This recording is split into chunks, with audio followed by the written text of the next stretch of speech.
ሰላም ዘና ፈታ ብለን እሁዳችንን በኢቢኤስ ጀምረናል እሁዳችንን በኢቢኤስ ስትራው 7 ሰዓት እንዲናፈቅ ታደርጋለህ ኃይል ይሰጣል አይደል ሆነ በቃ እኛ እናንተ ጋር መተናል እናንተስ ዝግጁ ናችሁ እውነት ነው ዳኒ እንዴት ናችሁ ደህና ናችሁ ግን መጀመሪያ ደህና ነን እሁድ ሁሌም በመጣ ቁጥር የሆነ ድባብ አለው የረፍት ቀንም ስለሆነ እኮ የረፍት ቀን ነው ቤተሰብ ከቤተሰብ ጋር ተሰብስቦ ሁሉንም ነገር የሚያከናውንበት የሚስቅበት የሚጫወትበት ጊዜ ነው እሁድ በጣም የምትናፈቅና የምትወደድ ቀን ናት በብዙዎች ዘንድ እኛ ስቱዲዮም እንደዛው ነው በዚህ ሙቀት ደግሞ ዳኒዬ እንዲያርጉ ሲጀምረው ፕሮግራሙን ያነቃቃል በደንብ ያነቃቃል እንቅልፍ የሚለውን ስሜት ንቅት ያደርጋል ሁሉም ጋር ይጣበቅ ነገር እናመሰግናለን ዳኒዬ እንዴት ነበር ሳምንታችን አሪፍ ነው ያለፈው በጣም ደስ የሚል ሳምንት የሥራ ጊዜ ነበር ሸብ ረብረብ ብለን ከተማዋም ራሱ እንግዲህ ያው አመት ባሎቹ ካለፉ በኋላ ደግሞ የሰርግ ወቅት ነው በከተማችን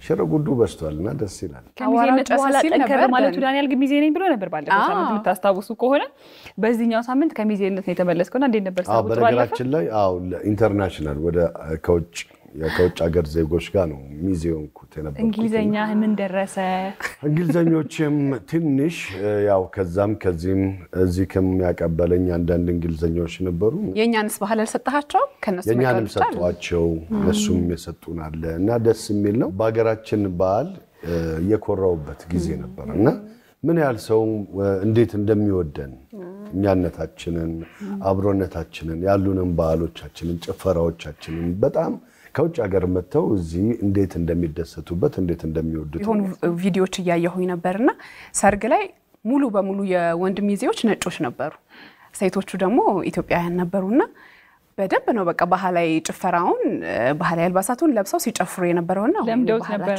በደንብ ተለማምደውት ነውና ባህላችን ምን ያህል ውበት እንዳለው እንዴት እንደሚያምር እኛ ስናደርገው ብቻ ሳይሆን ሌሎችም ሲያደርጉት ደግሞ በእኔነት ስሜት ተሰምቷቸው ያንዳንዷን ነገር ጥንቅቅ ብለው ለምደውት ነውና የሚያደርጉት ያን ስታይ ያስደስትሻል እውነት ነው በጣም ከዚህ ባሻገር ደግሞ ዛሬ እንደ ርዕስ እንደው ብናወራበት ብዬ የማስበው መመሪያን ሁላችንም እኔንም ጨምሮ መመሪያን ምን ያህል እንተገብረዋለን ምን ያህል እንጠቀምበታለን በመመሪያስ ምን ያህል ተጠቃሚዎች እንሆናለን የሚለው ነገር አንስተን ብንወያይ ደስ ይለኛል መመሪያ ያው አንድ ነገር መመሪያ የሚለው ቃሉ በራሱ እኮ በቃ አንድ ነገር ለማድረግ ወይ ደግሞ ሂደቱን ለማስፈጸም የምንከተለው ህግ ነው አይደለ ህግ ነው ያው ህግ ስንባል ግን እኛ በተፈጥሯችን እኔንም ጨምሮ ምንድነው ብዙ ጊዜ የምናደርገው ውጤት ያለው ወይ ደግሞ ቅጣት ያለው ነገር ሲሆን ነው ያንን መመሪያ ተፈጻሚ እንደሆነ ማደርገው ቅጣት የሌላቸው መመሪያዎች ግን ምናቃቸው መከተል ያለብን ላለመቀጣት ብቻ ሳይሆን ለኛ ደህንነት ለኛ ጥቅም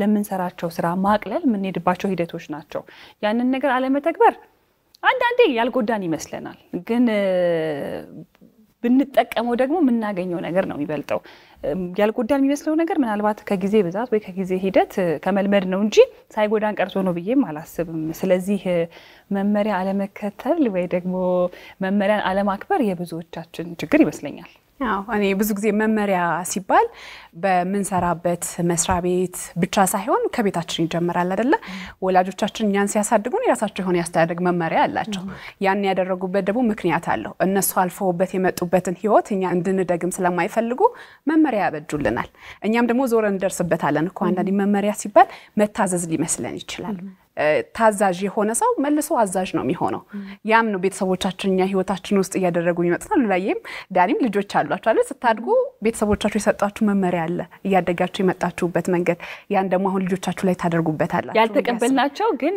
ባለመቀበላችን ደግሞ ዋጋ ይከፈልንባቸው ወደ ልጆቻችን ስናመጣ ያንን ነገር መድገም አንፈልግም እኔ በግሌ እንደዛ ነው ያደረኩት ዳኒ ልጅ እንኳን ገና ነው ግን አያው ካውኑ ጀምራ መመሪያ ግዴታ መቀበል አለበት ግን በተቋሞች አሁን ለምሳሌ እኔ ራሴ ድርጅት ሊኖርኝ ይችላል ያ የሚተዳደርበት የራሱ መመሪያ አለው እና ምን ያህል ተግባራዊ ላደርግ ይችላል እና በተለያዩም ደግሞ ተቋሞች የሚወጡልንን መመሪያ እንዴት ነው ምን ተገብራቸው እነዛን በመተግበራችንስ ምን ያህል ተጠቃሚ እንሆናለን ብዙ ጊዜ መመሪያዎችን ስንከተላው ቅጣት ሲኖረው መከተሉ ቅጣቱ ማይቀርልን ነገር ስለሆነ ከቅጣት ለመዳን ስንል መመሪያ ልናከብር እንችላለን ከዛ ባለፈ ግን መመሪያዎችን የመከተል ሞራል ቢባል ነገር አለ የሰው ልጅ የሚተዳደርበት እኮ ሰው ስላየን ስላላየን አይደለም ለሞራላችን ለራሳችን እንደ ሰው ግን እሱን በትልቁ መውሰድ አለብን ብዬ አስባለሁ። ምክንያቱም በቃ ልክ አንድ ሰው ሞራል ወይ ደግሞ ህሊናውን በደንብ መከተል ማመን ህሊናውን መቀበል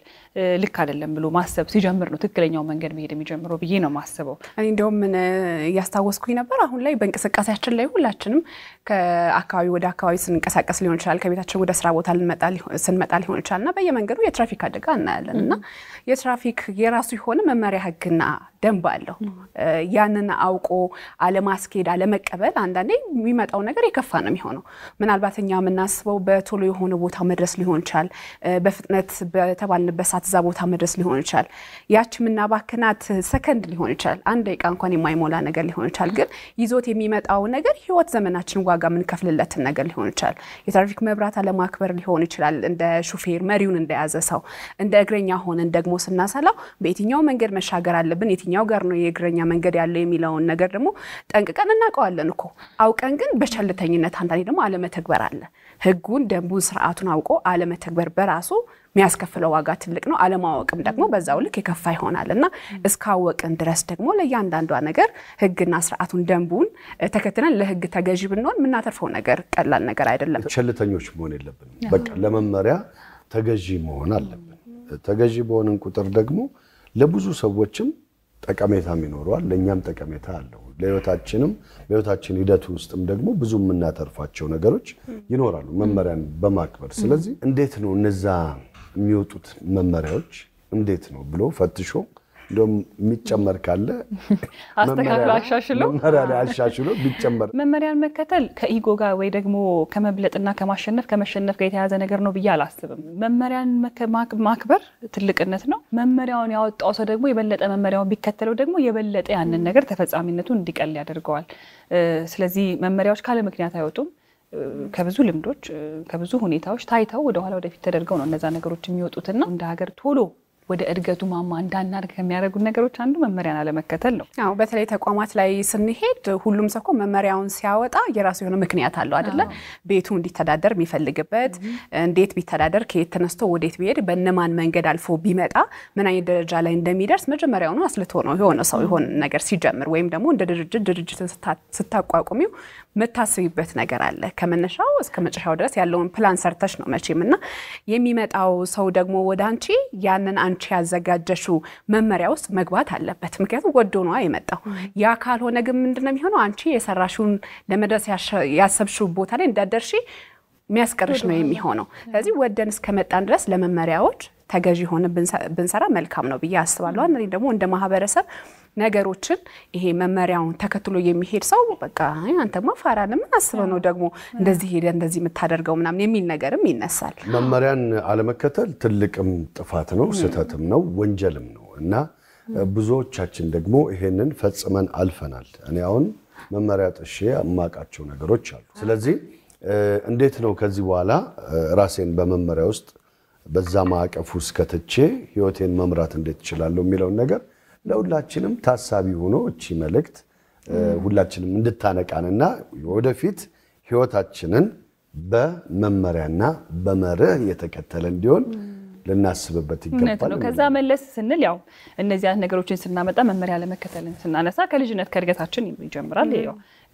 ያንን አሳድገን ነው አሁን ላይ ያለንባቸው ነገሮች የምንደርሰውና እኔ አንድ አጋጣሚ ትዝ ይለኛል። እኛ ተማሪዎች ሆነን አስተዋውሳለሁ አንድ መምህራችን ሁሉ ጊዜ ፈተና ሲሰጣይታችሁ ኮን ኢንስትራክሽን ወይ ደግሞ መመሪያ አለ አይደለ? ፈተና ወረቀታችን ላይ የሚሰጠን እና አንድ ጊዜ እውነት ሐሰት ነው ጥያቄውና እውነት የሆነን ሐሰት ብላችሁ ሐሰት የሆነን እውነት ብላችሁ መልሱ ብሎ መመሪያው ላይ ተጽፏል። እንግዲህ ከጓደኞቼ ክላስ ውስጥ ከነበርነው ተማሪዎች አንዳንዱ መመሪያውን ባለማንበብ መልሱን መልሶታል። እንደኔ አይነቱ ደግሞ መመሪያውን አንብቦ ምን ማለት ነው ብዬ መመሪያውን ኢግኖር አድርጌ ደግሞ መልሱን መለስኩኝ።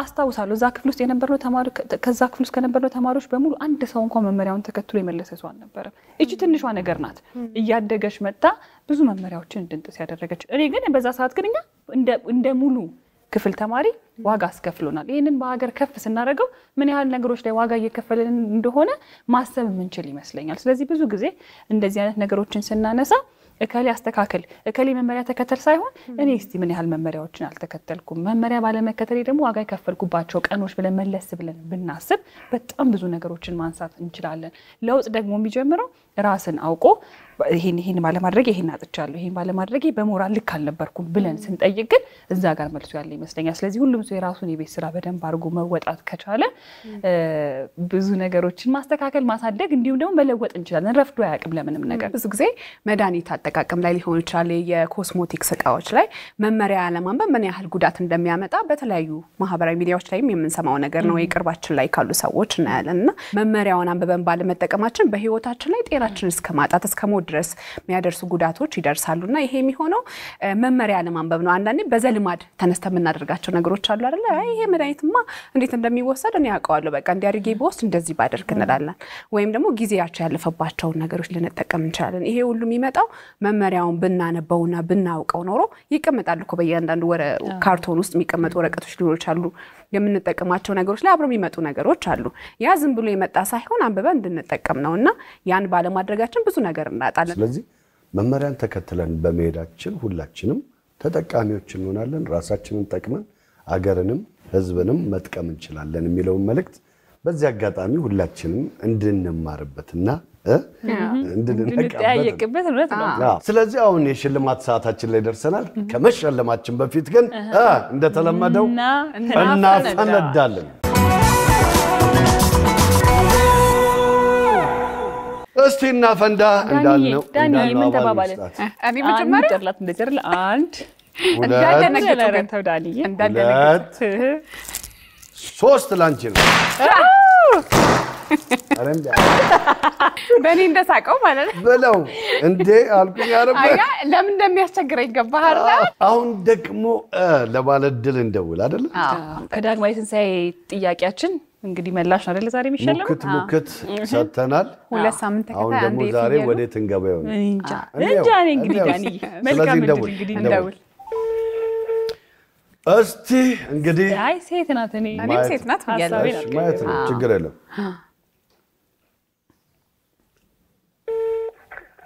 ሄሎ ጤና ይስጥልን። ከውድን በኢቢኤስ ነው የምንደውለው። ጤና ይስጥልኝ የኔ ጌታ፣ ከውድን በኢቢኤስ ነው የምንደውለው። ኦኬ እሺ፣ ሰላም ጤና ይስጥልን። ጤና ይስጥልን። ማን እንበል? ታምራት ይባላለሁ። ታቶ ታምራት ከየት ነው? ከዲላ ከቡናው ሀገር። ዲላዎች ደህና ናችሁ? አለን እግዚአብሔር ይመስገን። እናንተ ሰላም ናችሁ? ደህና ነን። እንግዲህ ያው ለሁሉም ለዲላ ቤተሰብ ሰላምታ አቅርቡልን። ኦኬ እኔ የሉላ ድምጽ ነው መሰለኝ የሰማሁት። ምህረትም አለች እኔም አለው። ኦኬ እግዚአብሔር ይመስገን። እንዴት ናችሁ ዳኒ? ደህና ነን አለን። እግዚአብሔር ይመስገን። አቶ ታምራት ጌታ ይመስገን አለን። እሺ እንዴት ነው? ሁሉ ሰላም? ስራ ጥሩ ነው? ሁሉ ሰላም አለን። ቤተሰብ ሁሉ ሰላም አለን። እግዚአብሔር የተመሰገነ ነው። ሁሉ ደህና ነው። ያው ጥሩ አጋጣሚ ነው ተጠያየቅን። በዚህ አጋጣሚ በጣም ኦኬ።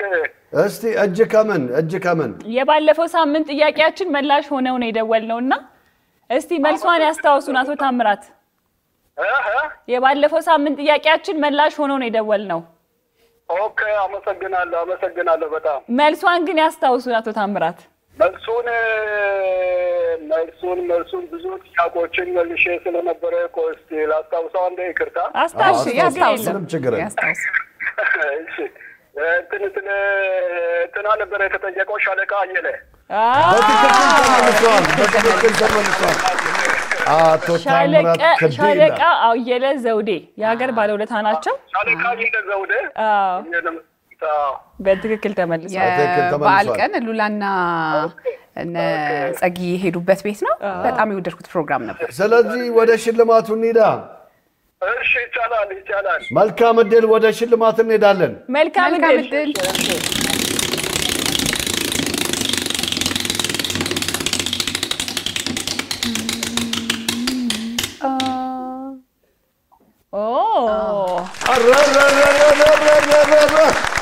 አቶ ታምራት አቤት። እሺ እንኳን ደስ አሎት።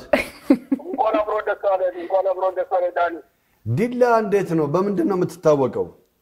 ዲላ የእርጋ ጨፌ ቡና ታገኛላችሁ። አሁን ኮሪደር ልማት ተብሎ ወደ እንትን የተከፈተ በእርጋ ጨፌ ስም አይደለም አዲስ አበባ ላይ ላይክ እንደዛ እርጋ ጨፌ ቡና የምናመርት ሀገራችን ኢትዮጵያ መጀመሪያ ኤክስፖርት የሚያደርገው ገደኦ ዞን የሚባለው በደቡብ ኢትዮጵያ ውስጥ የምትገኝ ከተማ የዞኑ ዋና ከተማ ናት። በደንብ ነው የገለጹት። ደስ የሚል አገላለጽ ነው የእውነት።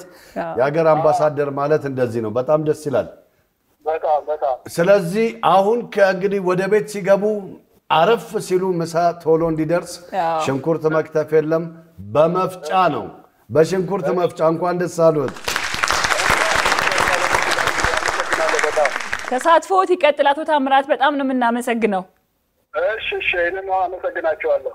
ዲላ ብቅ እንላለን ቡና ልንጠጣ። ቡና ስትመጡ ደውሉ። ቡና ሁሉም ነገር ታገኛላችሁ። ፍራፍሬ፣ አትክልት፣ ሁሉ ነገር። በጣም አሪፍ። እሺ መልካም ቀን። እሺ ሽንኩርት መፍጫ ነው። እንኳን ደስ አሉት በድጋሚ መልካም ጊዜ። መልካም። እሺ ለሁላችን አመሰግናለሁ በጣም። እሺ ሰላም ዋሉ። እናመሰግናለን እኛም። እሺ በጣም አመት በዓል ካለፈ በኋላ መፍጫው ቀጣይ አመት በዓል ይመጣል። ስለዚህ አሁን ደግሞ ወደ ቀጣይ ሳምንት ባለ እድለኛ ጥያቄ እንጠይቃለን። ጥያቄውን ደግሞ ከሰርግ ቤት ይዘው የመጣው ይመስለኛል ዳኒ። ገድ የለም እሱ የት እንደሆነ እናየዋለን። ልጠይቅ። ባሳለፍነው ሳምንት ተንሱና ጥበብ በትንሽ ረፍት ሰዓታችን የት ሄደው አሳረፉ? እነማንን አሳረፉ ብለን እንጠይቃለን። ምን አሳረፉ ብቻ ሰሯሯጡት ነው እንጂ የሚባለው ዳኒ የት ነው?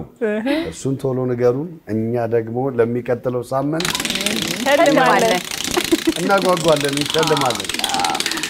ሄደ በቃ መላሾቹ ራሱ ገብተዋል። መላሾቹም ገብተዋል። ግን ደግሞ ማሳሰብ ያለብን ነገርም ግን አለ ዳኒ። ያ ማሳሰብ ያለብን ነገር ደግሞ ምን መሰላችሁ? መላሾቻችን ብዙ ጊዜ ይጠይቃሉ በ7696 ኢ ብላችሁ ነው መልሱን የምትሰጡ። ስለዚህ ከዛ ላይ የመለሱ ሰዎችን ነው የምንሸልመው። አሁን እስካሁን ድረስ እንግዲህ መልሱ ይሆናል። መልሱ እንሸልማለን። ዘና ፈታ የሚያደርጉ ቁም ነገር አዘል ብዙ ዝግጅቶች ይዘናል። እየተደሰታችሁ እየሳቃችሁ እየተማራችሁ አብራችሁ እንድትቆዩ ከወዲሁ እየጋበዝን አብራችሁን ዋሉ እንላለን።